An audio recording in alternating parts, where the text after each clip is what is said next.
C'est arrivé le 18 octobre 2011. Il était 5 heures du soir lorsqu'un retraité nommé Sam Kopchak est sorti de chez lui pour aller nourrir son cheval dans l'enclos. Ce dernier était visiblement nerveux. Soudain, l'homme a remarqué les chevaux du voisin de l'autre côté de la clôture et il semblait encore plus agité. Puis, il a vu une étrange silhouette noire et en regardant de plus près, il a réalisé qu'il y avait un ours noir à côté des chevaux. Malgré la présence du prédateur, Sam n'était pas inquiet car il savait quoi faire. Mettre son cheval dans l'écurie, puis rentrer chez lui et appeler des experts. Mais près de l'écurie, l'homme est tombé sur un lion adulte.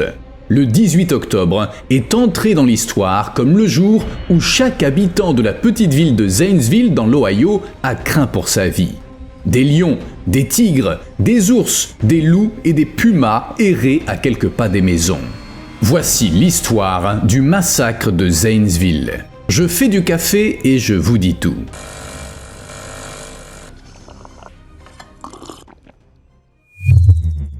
Voici un rappel discret de faire ce petit quelque chose sous la vidéo. Oui, un lion se trouvait bien à côté de l'écurie. Un énorme lion avec une grande crinière dorée, impossible de le confondre avec un autre animal. Il était allongé sur l'herbe à quelques mètres de Sam, appuyé contre une fine clôture en fil de fer et il observait chacun de ses mouvements. Sam a pris 2 décisions, ne pas courir et ne pas abandonner son cheval. Au lieu de ça, il a mené calmement, aussi calmement que possible, son cheval jusqu'à l'écurie en passant devant le lion. Sam s'est retourné une fois et le lion l'a regardé. À ce moment-là, la bête s'était levée, mais elle n'était pas pressée d'attaquer. Finalement, Sam est arrivé à l'écurie, il y est entré avec le cheval et il a fermé les portes derrière eux. Ce n'est qu'après ça qu'il a enfin pu souffler. Il a mis le cheval dans son box et il a appelé sa mère, Dolores Kopchak, captant à peine le signal. Sam lui a dit qu'il était dans l'écurie, qu'il y avait un ours et un lion dehors et que la femme ne devait pas quitter la maison. Ensuite, il lui a demandé d'appeler le voisin, Terry Thompson, le propriétaire des terres. Dolores a fait ce que Sam avait demandé, mais Terry n'a pas répondu, alors la femme a appelé les secours. Pendant ce temps, Sam est resté enfermé dans l'écurie. Par la petite fenêtre, il a observé la ménagerie qui s'agrandissait. Un loup est arrivé, puis un deuxième ours, bien plus gros que le premier, et le lion était toujours là, mais il avait été rejoint par une lionne agitée qui faisait les 100 pas. Puis Sam a vu un tigre, un énorme tigre, qui a commencé à grogner et à se jeter sur les chevaux. Pendant ce temps, le shérif adjoint Jonathan Merry a reçu un rapport concernant un lion et un ours en liberté. Lorsqu'il est arrivé, au lieu d'un lion, il a vu un tigre, un ours noir et 2 lionnes derrière la clôture de Thompson. Et en attendant que Madame Kopchak ouvre la porte, Merry a repéré un gros loup gris courant sur la route vers le sud. Aussitôt, l'adjoint s'est précipité vers sa voiture et il a suivi le loup. Quand celui-ci s'est dirigé vers une maison, Merry a pris une carabine dans le coffre et il a continué à le poursuivre à pied. À ce moment-là, un ordre est arrivé par radio, abattre l'animal. Il se trouvait à environ 70 mètres, mais un tir a suffi. Puis, un autre message est arrivé. Les collègues de Merry avaient coincé le lion près de la maison des Thompson et le shérif adjoint les a rejoints. Il savait que ses collègues n'avaient que des armes ordinaires, des pistolets Glock 22 qu'ils portaient sur eux et des fusils dans les voitures. Merry était le seul à avoir une carabine. Il a gravi la colline et il a croisé un autre adjoint qui courait près de l'allée menant à la maison des Thompson. En sortant de la voiture, Merry a attrapé la carabine posée sur le siège passager, mais elle s'est coincée dans le support d'ordinateur et l'a laissée. Il a alors vu l'ours noir foncer droit sur lui. Tout ce qu'il restait à Merry était un Glock. Pas vraiment l'arme idéale contre un ours de 350 kg, mais il n'avait pas le choix. L'homme a tiré. 1 seconde plus tard, l'ours s'est effondré à 2 mètres de lui. Le shérif local Matt Lutz a également été informé qu'un des animaux de Terry Thompson s'était échappé. Ça ne lui a pas semblé grave, tout le monde savait que Thompson avait plein d'animaux et la police était souvent appelée chez lui parce que ses chevaux divaguaient. Certains évoquaient des animaux plus étranges laissés en liberté, mais rien de grave ne s'était jamais produit. 911, on one. Yeah, there's a lion on Mount Perry Road in Grayshaw. I'm pretty sure, and I just saw a wolf. I think I just seen one. Looks like a jaguar or a wolf or something. Néanmoins, le shérif s'est rendu sur place. Pendant les 15 minutes de trajet, sa radio n'a cessé de transmettre des nouvelles de plus en plus inquiétantes, soulignant la gravité et l'étrangeté de la situation. Lutz a donné l'ordre de tirer si les animaux quittaient la propriété de Thompson. Prendre le temps de la réflexion aurait été trop dangereux. De l'autre côté de la route, bordant les terres de Thompson, il y avait un immeuble d'appartements. À 1,5 km de là, un match de football américain scolaire avait lieu et les enfants, bien sûr, faisaient beaucoup de bruit. Le shérif craignait que leurs cris n'attirent certains prédateurs. Mais en s'approchant de la ferme, il a vu qu'il y avait beaucoup plus d'animaux qu'il ne l'avait prévu. Les cages avaient été ouvertes à la cisaille ou à la main. Seuls quelques singes et un chien étaient encore enfermés. Puis, les policiers ont repéré un corps. Un tigre blanc semblait occupé à le dévorer, et s'en approcher était hors de question. Lutz a immédiatement décidé d'ordonner aux habitants de rester chez eux et aux conducteurs dans leur voiture. Peu après, des panneaux d'avertissement ont commencé à clignoter le long de la route I-70. Attention, animaux exotiques. Puis Lutz a dressé mentalement une liste de ses meilleurs hommes et il les a tous appelés. Une équipe a été rassemblée pour la capture, équipée de sédatifs et d'armes létales. Pendant ce temps, devant la propriété, les policiers essayaient d'estimer le nombre d'animaux en liberté. John Moore, un employé engagé par Thompson pour nourrir les bêtes, estimait qu'il devait y en avoir 56. Une autre question qui préoccupait les policiers était l'identité du corps qu'ils avaient vu près du tigre. Finalement, ils ont décidé que ça devait être Terry Thompson, le propriétaire des animaux. Il était peut-être encore en vie, il fallait en avoir le cœur net. Ainsi, il a été décidé d'éliminer tous les animaux qui étaient hors de leur cage, même s'ils étaient encore sur la propriété de Thompson. L'équipe s'est installée à l'arrière du camion avec leurs armes et l'abattage a commencé.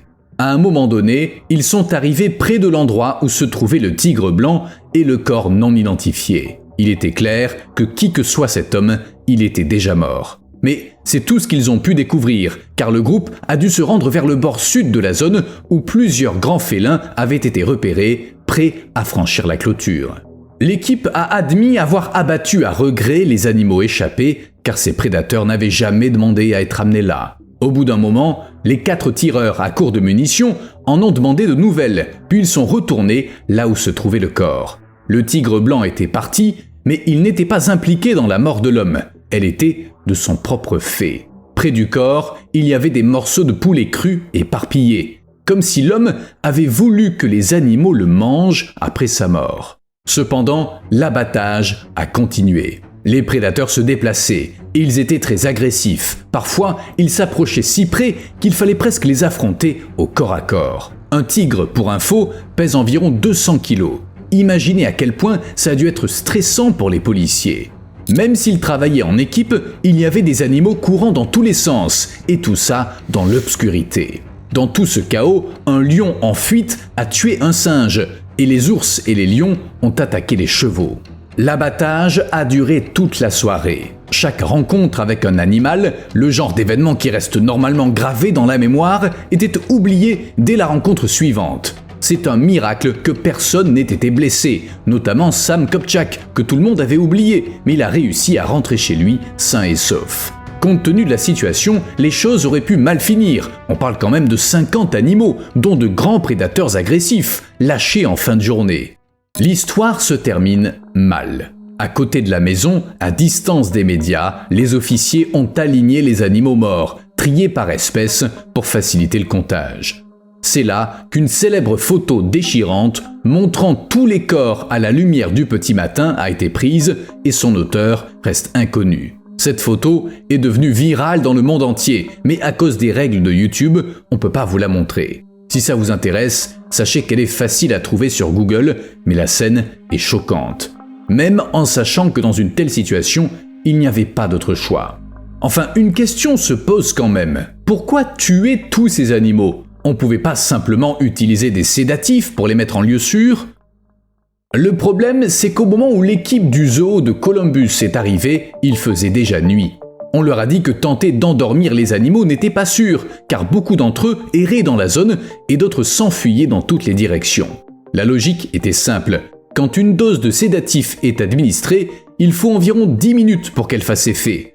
Dans l'intervalle, il faut surveiller de près l'animal pour s'assurer que la sédation est efficace, et c'était impossible dans ces conditions. Surtout avec autant d'animaux courant partout. Quand le personnel du zoo est revenu sur place à 5h30 le matin suivant, ils étaient accompagnés de Jack Hanna, un animateur télé et défenseur des animaux. Après que le shérif a parlé à Hanna et lui a raconté ce qui s'était passé, l'animateur a donné plusieurs interviews. Sans doute, ça a joué un rôle clé dans la perception des événements par le public. Hanna est apparu éprouvé par l'abattage, mais il a insisté sur le fait que le shérif n'avait pas eu d'autre choix. Il ne s'agissait pas d'un manque de compétences ou d'une réticence à gérer les animaux. Si la police n'avait pas éliminé la menace, il y aurait sans doute eu des morts. Et on parle d'une petite ville de 25 000 habitants. Tout le monde s'y connaît de vue et les habitants tiennent à leurs proches. Il faut signaler que des essais d'utilisation de sédatifs ont bien eu lieu. Un vétérinaire a tiré sur l'un des tigres avec un tranquillisant, mais selon le shérif, il est devenu fou et les officiers ont dû l'abattre. Finalement, 49 animaux ont été abattus. Seul un macaque reste porté disparu. Parmi ces 49 animaux, il y avait 18 tigres du Bengale, 17 lions, 6 ours noirs, 2 grizzlies, 3 pumas, 2 loups et un babouin. Les animaux ont été enterrés sur la propriété de Thompson. À l'aide d'une grande pelleteuse, on a creusé une fosse de 9 mètres de profondeur et placé les animaux dedans à l'aide du godet. Ensuite, la fosse a été recouverte de terre.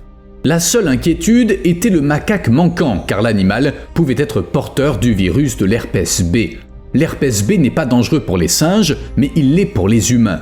Selon le Centre national de recherche sur les primates du Wisconsin, s'il se transmet à un humain, cette maladie rare peut provoquer une encéphalite sévère, des dommages neurologiques et même la mort. Le public a été averti de ne pas s'approcher du macaque et d'appeler le 911.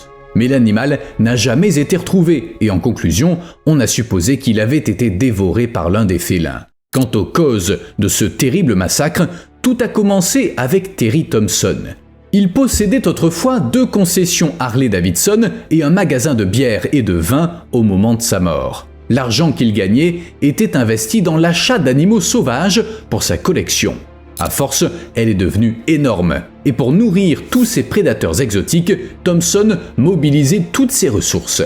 Par exemple, les fermiers voisins lui donnaient parfois du bétail mort pour nourrir les prédateurs. On l'avait aussi vu ramasser des carcasses de cerfs sur les routes et les traîner jusqu'aux enclos, et il achetait parfois des morceaux de poulet impropres à la consommation humaine. Beaucoup de ces animaux avaient été achetés aux enchères, d'autres avaient été sauvés. Il s'agissait d'animaux dont le propriétaire précédent ne voulait plus, et certains avaient peut-être été élevés illégalement à la ferme. Tous ces animaux vivaient dans des dizaines de cages alignées le long d'une large allée près de la maison de Thompson. Des incidents causés par des animaux en fuite s'étaient déjà produits. C'est pourquoi le répartiteur des services de secours ne s'est pas alarmé de l'appel de Dolores Kopchak. Les appels concernant Terry Thompson étaient courants. En fait, c'était la 36e fois que le shérif se rendait sur les lieux. Bien sûr, le répartiteur ignorait que cette fois, la situation était grave. Au fait, 6 des animaux de Terry Thompson ont survécu. 3 léopards qui sont restés dans leur cage. 2 singes qui vivaient dans le salon dans des cages à oiseaux. Et enfin, à l'arrière, près de la piscine vide, il y avait un petit grizzly, lui aussi dans une cage. Bref, les seuls qui ont survécu sont ceux que Thompson n'avait pas libérés. Après les événements, tous les survivants ont été confiés au zoo de Columbus. Mais même plus de 10 ans après, il reste des zones d'ombre. Le principal mystère est comment Thompson a réussi à libérer 50 animaux sans être blessé. Beaucoup étaient sans doute confus ou effrayés et ne voulaient pas l'attaquer, mais on peut supposer que certains étaient de bonne humeur. Ceux-là auraient sans doute voulu jouer avec Thompson. Et quand un grand fauve est d'humeur joueuse, il est tout aussi dangereux que s'il avait envie d'attaquer. Pourtant, Thompson n'a pas été blessé avant d'attenter à sa propre vie. Et puis, vous trouvez pas étonnant qu'un homme puisse posséder autant d'animaux ? Après tout, Terry Thompson n'était qu'un homme ordinaire. Comment il avait pu collectionner autant d'animaux exotiques et dangereux ? Il avait bien dû enfreindre des lois qui empêchent quiconque de posséder secrètement une bande de tigres. La réponse à la première question est facilement. Et la réponse à la seconde, quelle loi ? La chose a depuis été corrigée, mais l'Ohio, l'État où vivait Terry Thompson, était l'un des endroits où les lois sur la possession d'animaux exotiques étaient les plus laxistes. N'importe qui pouvait acheter autant de tigres, lions, pumas et autres animaux qu'il voulait sans avoir à le signaler à qui que ce soit. Pour l'élevage, l'exposition ou le transport commercial d'animaux d'un État à l'autre, il fallait une licence du département de l'agriculture. C'était synonyme d'inspection occasionnelle pour vérifier si les installations répondaient à certaines normes, mais à part ça, il n'y avait absolument aucun contrôle. C'est pourquoi au moment de l'incident, il y avait entre quelques centaines et quelques milliers de grands félins dans l'Ohio. En fait, personne ne savait vraiment combien il y en avait, ni où ils se trouvaient. Cependant, 3 jours après la mort de Thompson, John Kasich, le gouverneur, a émis un décret qui, entre autres choses, encadrait les ventes aux enchères d'animaux sauvages. Ce même décret a mis fin aux enchères illégales. La dernière étape en matière de législation concernant les animaux exotiques dans l'Ohio a eu lieu le 5 juin 2012 avec la signature d'un projet de loi. Il a permis de renforcer les règles encadrant la possession d'animaux dangereux. Depuis l'adoption de cette loi, les habitants de l'Ohio ne sont plus autorisés à posséder, vendre ou échanger certains animaux dangereux tels que lions, tigres, ours, loups, hyènes et autres. Seules les personnes qui en possédaient avant l'entrée en vigueur de la loi, ainsi que certaines organisations et individus, comme les zoos et les centres de recherche, font exception. Vous me devez un like. À plus.